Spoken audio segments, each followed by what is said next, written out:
39절입니다. 마태복음 24장 32절에서 39절까지 봉독해 드리도록 하겠습니다.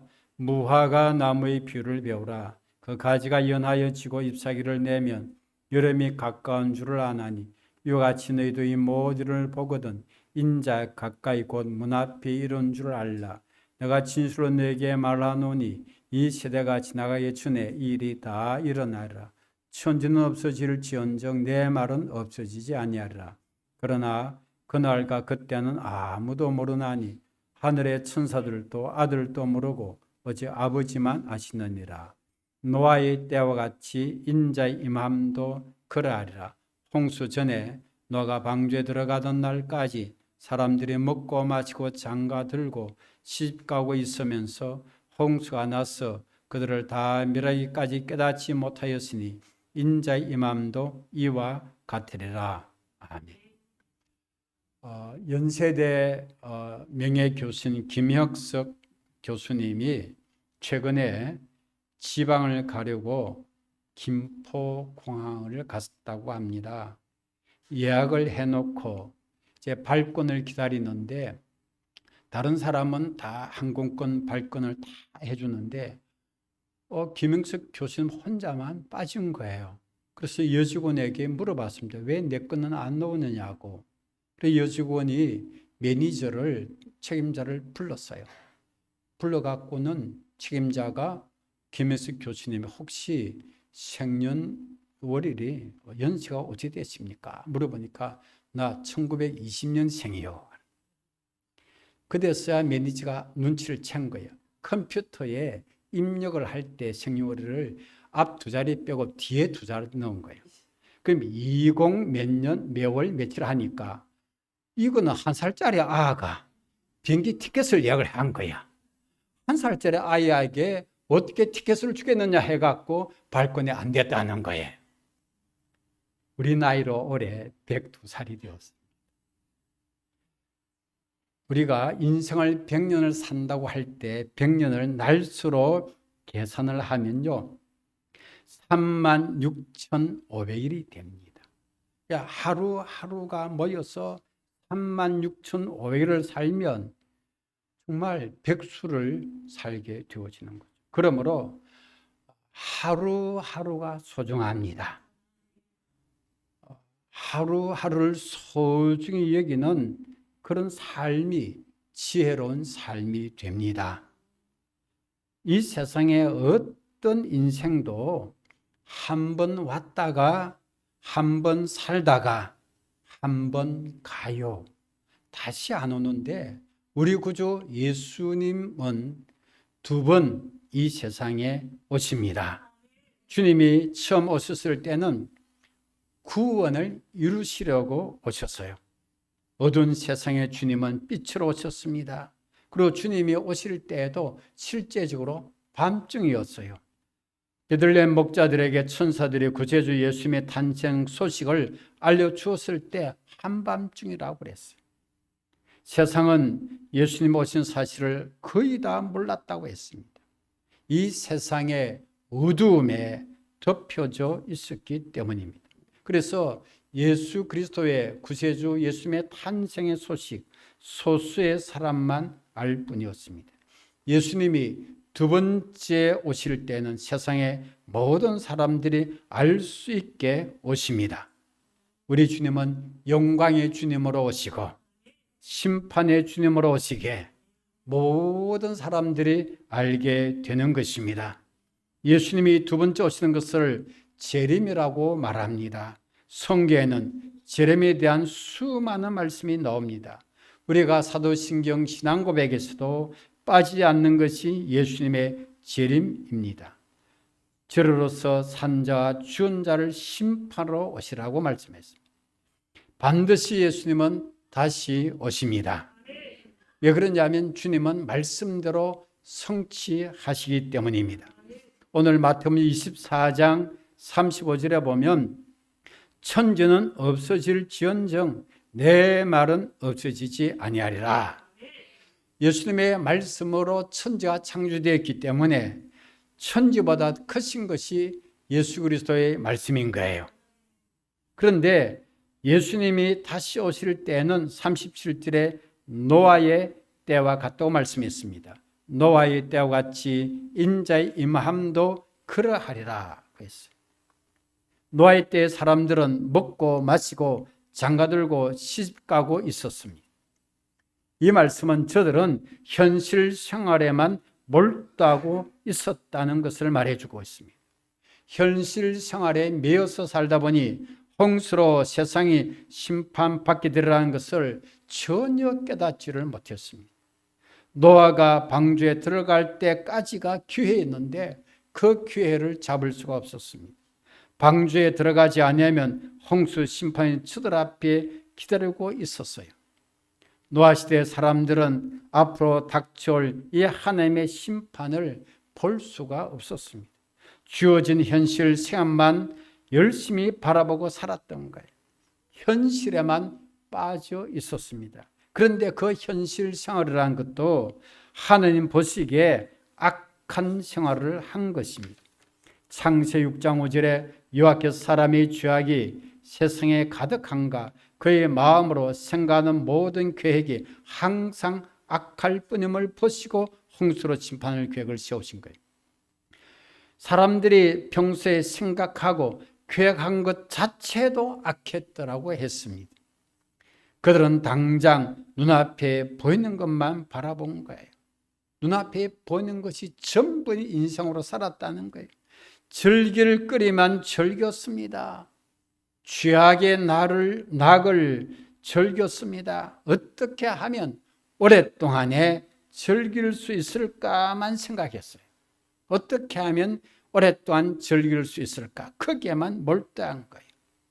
그런데 노아는 하나님께 은혜를 입었습니다. 창세 6장 8절에 그러나 노아는 여호와께 은혜를 입었더라고 했습니다. 하나님의 은혜를 받은 노아는 믿음으로 멀리 바라보는 눈이 열렸던 것입니다. 멀리 홍수로 심판하실 것을 바라보고 하나님이 말씀하신 대로 홍수 심판을 대비하는 방주를 짓게 된 것입니다. 하나님의 은혜를 받으면 은혜를 받은 사람에게는 믿음의 눈이 열립니다. 교회는 1차로 은혜를 받는 곳입니다. 교회 와서 은혜를 받기를 축복합니다. 계속 열심히 모이세요. 열심히 예배 드리세요. 열심히 기도하세요. 그러면 뭘 받아요? 은혜를 받고 은혜 위에 은혜를 넘치게 받습니다. 교회와 멀어지면 은혜와 멀어져요. 예배와 멀어지면 은혜와 멀어지고 기도와 멀어지면 은혜와 멀어지지만 가까이 하면 은혜를 받습니다. 교회를 통하여서 우리는 예수 그리스도께서 우리에게 베풀어 주신 구원의 은혜를 받습니다. 그리고 믿는 성도를 위해서 하나님께서 모든 것을 예배해 놓으시는데 하나님이 여호와 일에 예배해 놓으신 모든 은혜를 우리 하나님께로부터 받습니다. 이처럼 은혜를 받은 사람은 하나님을 바라보게 되고 천국을 바라보게 되고 인생을 살 때 현실만 바라보지 아니하고 멀리 바라보는 눈이 열리게 됩니다.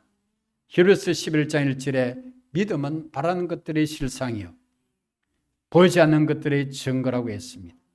바라는 것들의 실상이 믿음이라는 거예요. 보이지 않는 것들의 증거가 내 믿음이라는 거예요.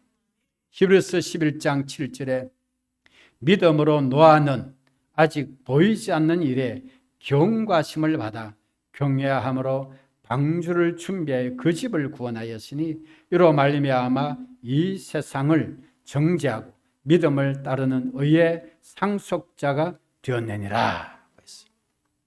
믿음으로 은혜를 입으니까 믿음이 있어요. 보이지 않아요. 아직까지 홍수로 세상이 물에 잠긴다는 사실이 안 보이지만 하나님의 경고의 말씀을 받고 하나님을 두렵게 믿음으로 말미암아 방주를 준비했더라. 그래서 노아는 믿음으로 방주를 지었습니다. 방주라는 것은 배이긴 배인데 네모난 배를 가리켜서 방주라고 하는 거예요. 그래서 노아는 하나님이 말씀하신 대로 가족들과 함께 수십 년 동안 배를 건조했습니다. 자신과 아내 그리고 세 아들, 세 며느리가 8식구가 가족 전부였던 거죠. 가족 전부가 합심으로 방주를 짓게 된 것입니다. 믿음의 사람은 이 세상을 전부로 여기지 않습니다. 이 세상은 하나님의 심판 대상임을 압니다. 세상과 함께 심판을 받지 않으려면 어떻게 살면 좋겠어요? 세상에 빠져 살면 세상과 함께 심판을 받으나 세상과 살짝 거리두기를 하시면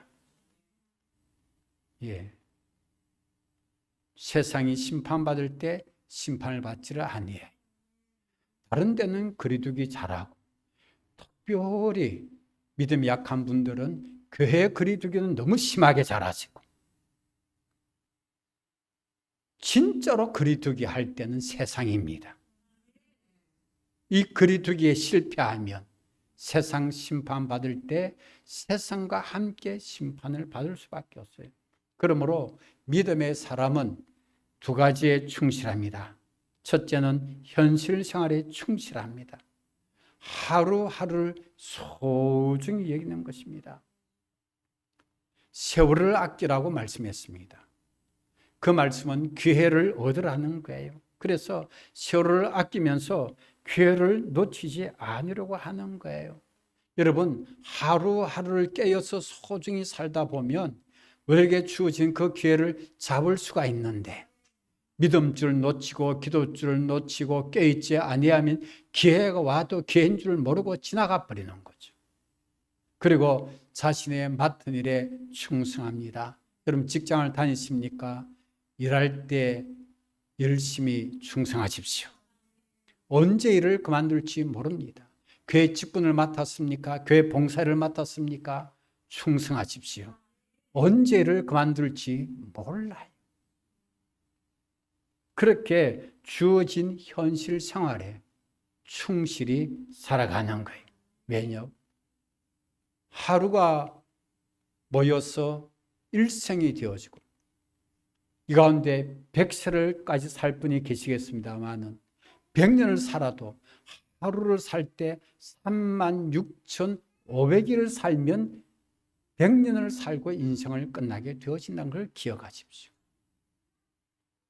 두 번째로 믿음의 집을 건축함이 있어서 믿음의 사람은 또한 충실합니다. 현실 생활에도 충실하고 믿음의 사람은 믿음의 집을 건축합니다. 노아가 방주를 지은 것처럼 믿음의 성도는 믿음의 집을 짓고 있습니다. 여러분의 신앙 생활은 믿음의 집을 짓고 있는 것이에요. 하나님의 말씀대로 살아가는 모든 것들이 믿음의 집을 건축한 일이 됩니다. 마태복음 7장 24절에 그러므로 누구든지 나의 이 말을 듣고 행하는 자는 그 집을 반석 위에 지은 지혜로운 사람 같다고 했습니다. 말씀대로 듣고 실천하는 사람이 반석 위에 집을 짓는 사람이라고 말씀했어요. 집을 짓는 거예요. 말씀 생활, 믿음 생활은 뭐예요? 건축인 것입니다. 믿음의 집을 건축하는 거예요. 고린도전서 3장 10절 11절에 보면 내게 주신 하나님의 은혜를 따라 내가 지혜로운 건축자와 같이 틀을 닦아두매 다른 이가 그 위에 세우나 그러나 각각 어떻게 그 위에 세울까를 조심할지니라. 이 닦아둔 것 외에 너희 다른 틀을 닦아둘 자가 없으니 이 틀은 곧 예수 그리스도라. 모든 믿음의 성도들은 예수 그리스도라는 터 위에 집을 짓는 자들이다. 그걸 말씀해 주고 있어요. 하나님의 말씀 따라 하면 검은 보석의 재료로 집을 짓게 되어지고 하나님의 말씀 따르지 아니하고 내 생각대로 내 편리한 대로 내 좋은 대로 신앙의 집을 짓는 것은 나무 풀 지푸라기로 집을 짓는 것이기 때문에 아무런 소용이 없다는 것을 성경은 증거해 주고 있습니다. 말씀대로 집을 잘 짓기를 축복합니다. 그것이 여러분의 상급이 되고 예수 그리스도의 터 위에 믿음의 성도는 자신이 믿음의 집, 신앙의 집을 짓는 거예요. 우리가 건축할 때는 설계도가 있고 조감도, 때로는 투시도라고 말하는 것을 보고 이제 집을 지어요. 건축을 하게 되어져요. 그것을 바라보는 거예요. 그래서 이제 겉모습은 조감도 또는 투시도를 바라보면서 저렇게 건물이 세워지는 거구나. 그리고 내부적인 시설은 뭐예요? 설계도대로 그렇게 바라보고 공사를 해요. 건축하는 사람들이 아무렇게나 하는 것 아니죠. 설계도를 펼쳐 놓고 하나하나 세밀하게 공사를 하는데 꾸준히 공사하면 설계도대로 조감도대로 투시도대로 건물이 세워지는 것입니다. 우리 교회도 여기에 건물 지을 때 뭐가 있었을까요? 설계도가 있었고 그건 다 보여드릴 수 없고 조감도, 투시도가 있었습니다.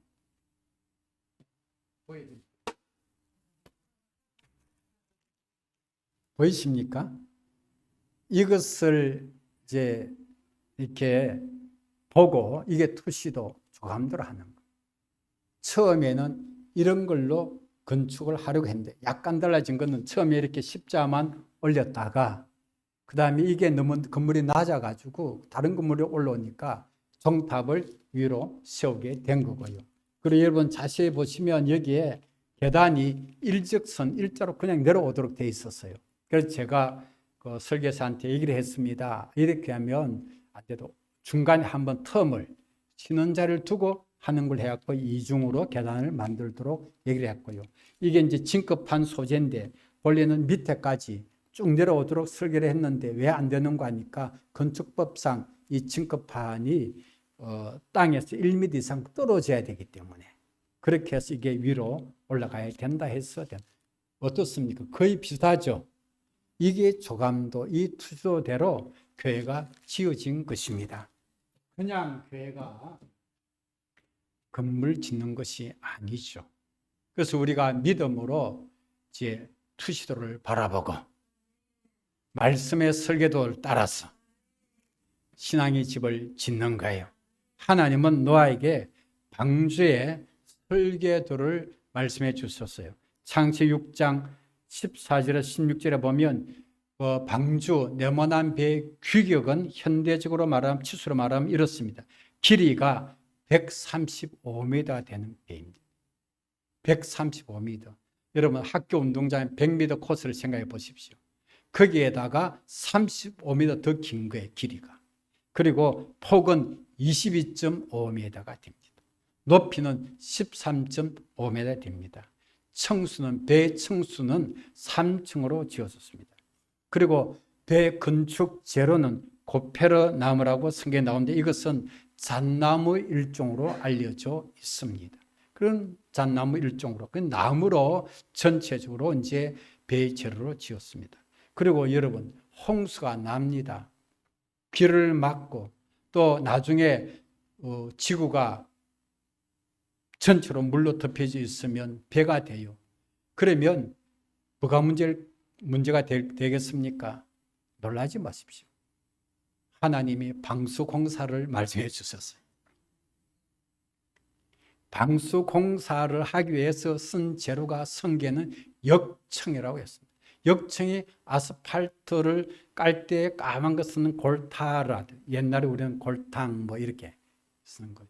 그걸 나무 사이에 틈, 또 나무 전체적으로 발랐습니다. 실제적으로 옛날에 그 배 건조할 때 모든 사람들이 이걸 발랐어요.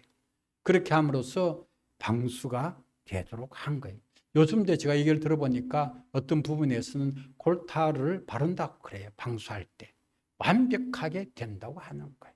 하나님께서 벌써 방주 지을 때 방수 재료까지, 안 그러면 배가 물에 빠지게 해요. 물이 들어오면 곤란하잖아요. 누수 현상이 일어나면 곤란하잖아요. 문은 옆으로 내라고 했습니다. 자, 창은요 거의 없는데 맨 꼭대기의 바로 아랫부분에 한 개를 내라고 했습니다. 노아는 하나님의 말씀대로 방주를 만들었습니다. 홍수 때 1년 동안 배가 물 위에 떠다녔습니다. 안전하게 방주 속에 들어간 노아 8식구와 동물들이 살아남았습니다. 이 방주를 노아 8식구가 짓게 되었을 때 주에서는 엉뚱한 소리를 얼마나 많이 했겠어요.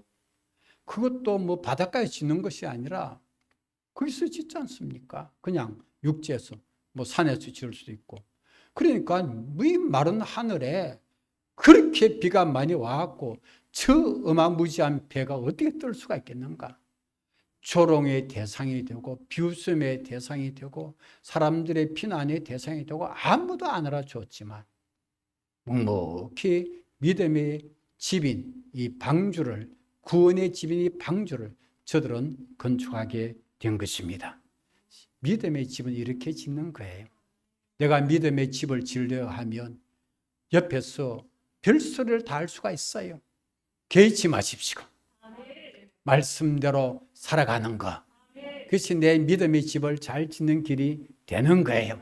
누가 뭐라 할지라도 하나님의 말씀대로 집을 지으시면 돼요. 그러면 그 집은 우리로 하여금 어떻게 해요?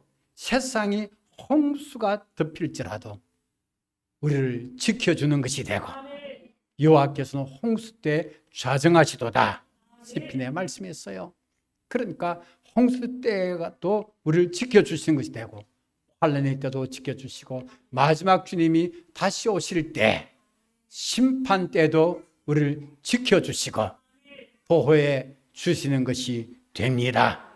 하나님의 말씀대로 신앙의 집을 건축하시면 안전합니다. 하나님의 보호를 받습니다. 우리가 이 세상에 살아가는 동안에 어떻게 할까요? 행복합니다. 그리고 종구에는 하나님의 심판을 우리가 피하게 됩니다. 다시 오실 예수님을 기쁨으로 맞이할 것입니다. 기도드리겠습니다. 살아계신 하나님, 노아의 때와 같은 현 시대를 깨닫도록 도와주시옵소서. 우리가 현실 생활의 하루를 충실히 소중히 여기며 살아가도록 은혜를 베풀어 주시며, 또한 믿음의 집을 하나님의 말씀대로 잘 건축해 나아가는 저희들 되도록 도와주옵소서. 예수님의 이름으로 기도하옵나이다. 아멘. 찬송가 179장입니다.